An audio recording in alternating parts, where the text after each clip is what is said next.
Lord Miles has apparently been captured and is being held hostage, at least according to a bunch of articles. The live streamer Aiden Ross is in some hot water following more and more controversies, as always, and some prank YouTuber is facing some serious consequences for pranking. All of that on this episode of YouTube Drama News. Let's jump right into it.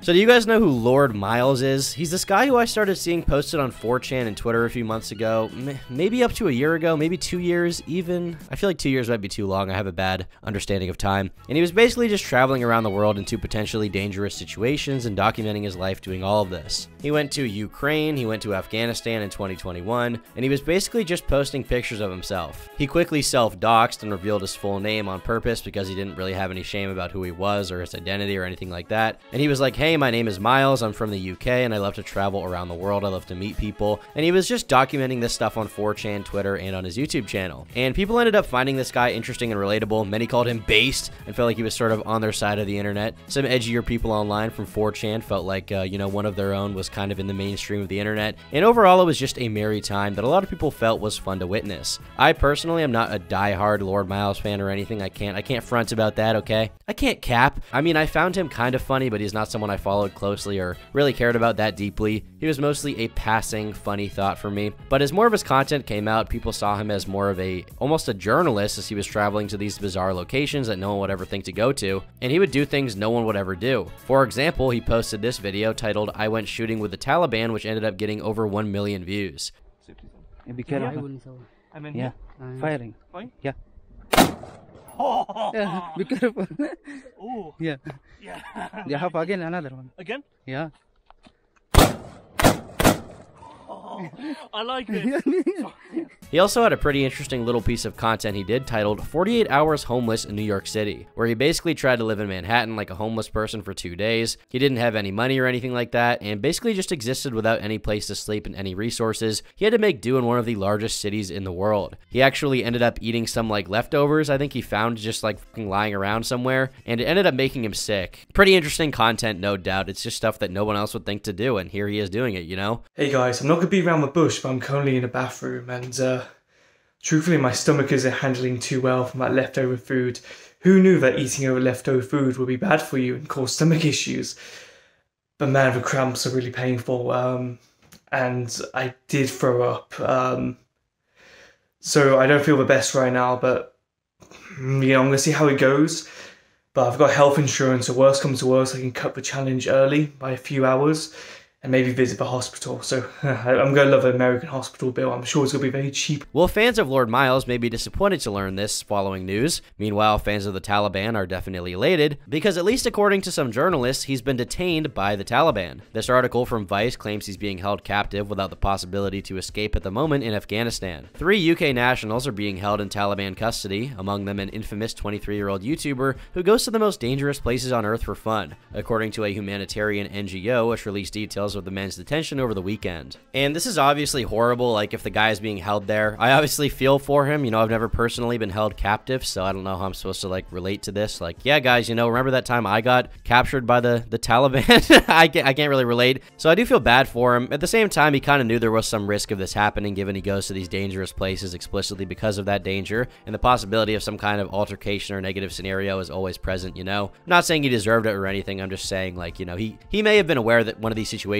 could transpire. Hopefully he's in good spirits, but regardless, I feel bad for the dude, and I really hope he's able to get out or be rescued at some point soon. He is now one of 3 men being held by Taliban secret police, along with 53-year-old charity medic Kevin Cornwell and another unidentified UK national who manages a hotel in Kabul, according to Sky News. Both Cornwell and the unnamed hotelier were arrested in a raid by officers from the Taliban's General Directorate of Intelligence, or GDI, on January 11th, after Taliban agents accused Cornwell of having an illegal firearm in a safe in his room at the Darya Village Hotel. The reasons for Rutledge's arrest are as of yet unclear. A senior European diplomatic source told the Telegraph that he was arrested on March 2nd, along with 2 Polish nationals, and is being held for questioning. Now, according to this article, Miles is at least safe. He's not in any immediate danger. They're just not letting him leave at the moment and are keeping him there until they decide he should be allowed out of Afghanistan. Now, maybe his family will try to save him. Maybe there will be some kind of military extraction. I don't know the protocol for these kinds of things, but as far far as I can tell, the guy is just in captivity for now, and there's been no update on any of this since the release of this article. This Twitter account posted this, claiming the following: GDI is holding Miles Rutledge, commonly known as Lord Miles, 2 other British nationals, 2 Polish nationals, and 16 Afghan nationals on suspicion of espionage and serving the notorious criminal organization MI5. The men are receiving good care and are permitted to contact family. And for those of you who are unaware, MI5 is the United Kingdom's domestic counterintelligence and security agency. It's basically like their version of the FBI, but I guess a bunch of these people are being held on suspicion of espionage. You know, they're acting on foreign governments' behalf. Obviously, we don't know if that's true. Once again, people have no real idea why Miles has been arrested specifically, but I guess he's just, you know, a foreigner there. I imagine there aren't too many British people there or Americans there, so if they're there, they just want to kind of arrest him right away, you know? Despite the fact that he's captured, every source I can find is saying that he's safe at the very least, so that's good to hear. You know, hopefully he'll eventually be allowed to leave the country and go home. I don't know what the developments are going to be here. I don't really know the protocol on being captured by Islamic extremists, but hopefully he gets out, you know? Thoughts and prayers, Lord Miles. I don't think I need to introduce Kick too much again. New live streaming site, competitor to Twitch, run by former Twitch streamer Trainwrecks. But it seems like literally every day now, we are hearing a new news story about Kick because Adin Ross is getting into a bunch of controversies with the mainstream media, and obviously he's just streaming there now. And as a result of that, Kick is kind of being tied to him as a whole, and it's just kind of blowing up over and over again. I mean, every single Kotaku or Dexerto article these days is like, Adin Ross, Kick streamer, did this, or said what? Well, the most recent update with Adin Ross is that he's been talking about his addiction to lean, which is this drug that a lot of rappers like. If you guys don't know, you've probably seen the memes about it. I don't really got to explain it. It's basically just soda mixed with prescription strength cough syrup. Obviously, this is pretty bad for you if you do it often. It is a drug at the end of the day, and I guess Aiden's been on that Joey lifestyle, just sipping it lately, really tipping that styrofoam cup back. I'm here to open up to you guys about the title of the video. I'm just gonna get straight into it. I was on a binge drinking lean. If you guys don't know what that is, it's cough syrup. Do not do it. I'll talk more into it. I'll talk more about it later on, but I was addicted to that. And I fell off my journey a little bit. And I started doing things, and arrogance started coming out of me, and I became a version of myself I wasn't familiar with, and people around me weren't. And just when I was off it, just fevers and sweats, and just became a really bad person, and stomach problems and constipation, just all sorts of crazy stuff, man. And you know, you end up in this trap. And for everyone that's suffering addiction, you know exactly what I'm talking about. And at first, you know, you're like, I'll never do that, and then you end up doing it, and then you don't realize it then you don't realize it. Eventually you're addicted, and it takes you away, and it steals you. And you got to boss up, man, and you got to really discipline yourself and really understand when an addiction happens, and, you know, make sure that you kill it.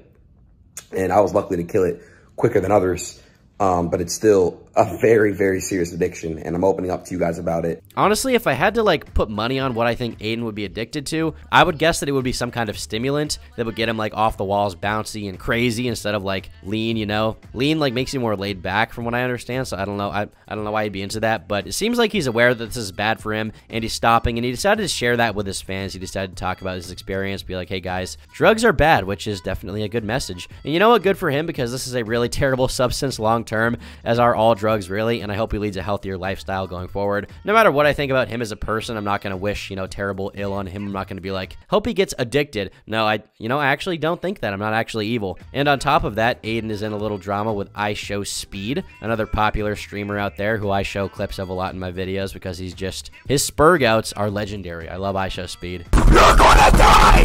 You're about to die! But I guess basically Aiden caught wind that IShowSpeed's manager told IShowSpeed not to hang out with Adin Ross, and that pissed off Aiden, and he decided to like blow it up on his stream. There's one motherfucker specifically that I fucking love without to death, and I'll fucking die for that person, bro.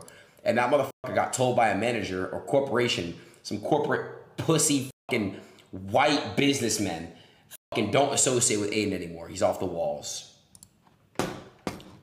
That's all I'm gonna say, bro. I love everyone. I don't care anymore. The higher-ups have a meeting with Speed to cut Adin Ross off. Lionel Messi super chatted $1.99. Call Aiden, he misses you. Stop being AL friend. Bro, I text that guy, he didn't text me back, bro. Don't listen to that. He's bullshit, bro. Super chatted $5. I can show you. I text that guy, he didn't text me back. Speed PLS, I'm And the thing about this situation is I don't know all of the personal beef they have or whatever, but I personally can kind of see the perspective of that manager given some of the stuff Aiden has been doing lately. I think it's lame and cringe. I don't like this professionalism thing, but the manager's job at the end of the day is to keep talent in line, make sure they're making smart decisions for their business, and make sure that the money keeps coming in. If some external factor presents a threat to that, like Aiden Ross, who's been doing some pretty business unfriendly things lately between his jokes and, you know, sincere political statements, then you can't totally blame the manager for feeling that way and wanting to protect his talent, you know? At the end of the day, he's doing his job. Then again, at the same time, I get Aiden's frustration, but when you get to that massive level of fame that Aiden and Aisha Speed are at, I mean, literally two of the biggest internet personalities in the world, definitely in the top 10 streamers right now. When you get to that massive level of fame, you got to realize that those kinds of players will be in the mix. You know, the managers, the talent agencies, the hall monitors, you know, they're going to be in there a little bit telling you what's safe and what's unsafe, what to do and what not to do. And I think that it would probably serve them best to make peace with that a little bit, you know, because that stuff is just going to be present no matter what. And I guess for a final, more positive update, Aiden got to meet Mike Tyson and Donald Trump in person, which is pretty wild, you know. He didn't really meet them. He just like shook their hand. I think they were at a WWE showing, but yeah, good for them, I guess. Or good for Aiden. Yeah, I don't think they care about him. Internet, keep bullying Sneeko. Mike Tyson's here? Mike Tyson. Oh my. Mike Tyson, you're a GOAT, bro. You're a GOAT, man. Thank you so much. We love you, Mike. Why are you on dick like that? Yo, we just shook his hand. I'm never washing his hand. Bro, we just shook his hands. I said he was a GOAT. I said I love you. He said I love you too. I didn't get to shake his hand.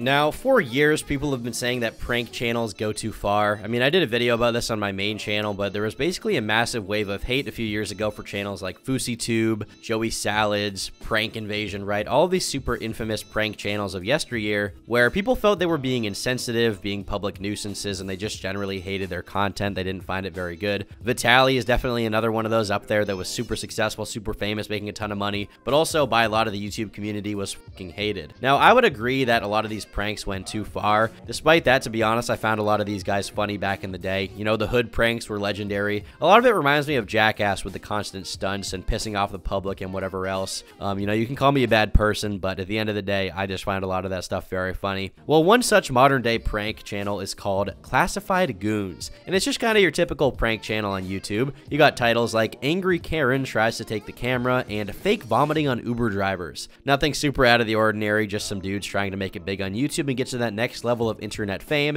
And what better method of doing that than pranking people, right? Dropping a couple pranks on the public, yo! I've been always wanting to do like a fake employee prank. I'm gonna go to Target and do the fake Target employee. Excuse me. It's my first day as a Target employee. I'm a bit nervous. You guys got any tips or anything like that? With no filming or cameras inside the store, please.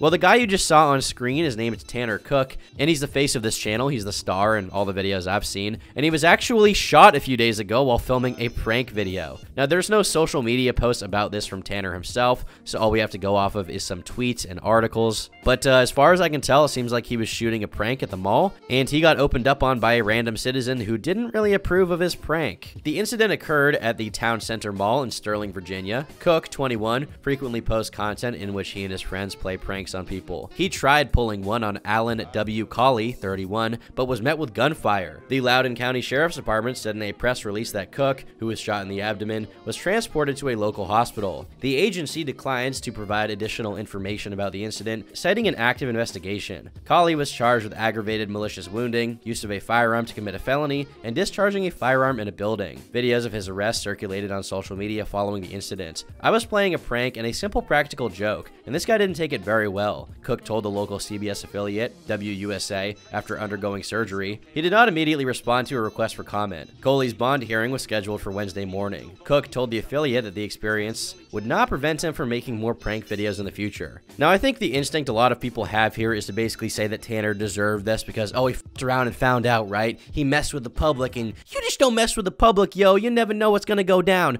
This is a common narrative these days for these pranksters, that they kind of deserve whatever fate befalls them. But as far as I can tell, we have no idea why this guy was shot and what happened here at all. We don't know what the prank was. We don't know what he did. We don't know if it was like pretending to be a gangster prank, like pulling out a fake gun. Literally, the only thing we know is that he was filming a prank video and now he's in the hospital. And the guy who pulled a weapon is now being charged, actually. So clearly some crime was committed by him. It's not like he was in the right or anything. And as for this Tanner kid, you know, I do hope he's all right. It seems like he had some surgery, but ultimately I suspect he'll make a full recovery from the situation. Or else the news article would probably say like, yeah, he's going to be a vegetable for the rest of his freaking life. And apparently this is not rained on his parade anyway, because he plans to make a full return once he's out of the hospital and well, and he'll be making more and more prank content. And while people on Twitter are mocking him for this and posting memes, which is kind of whatever, I mean, mocking him for it is one thing, posting memes, you know, it's kind of funny.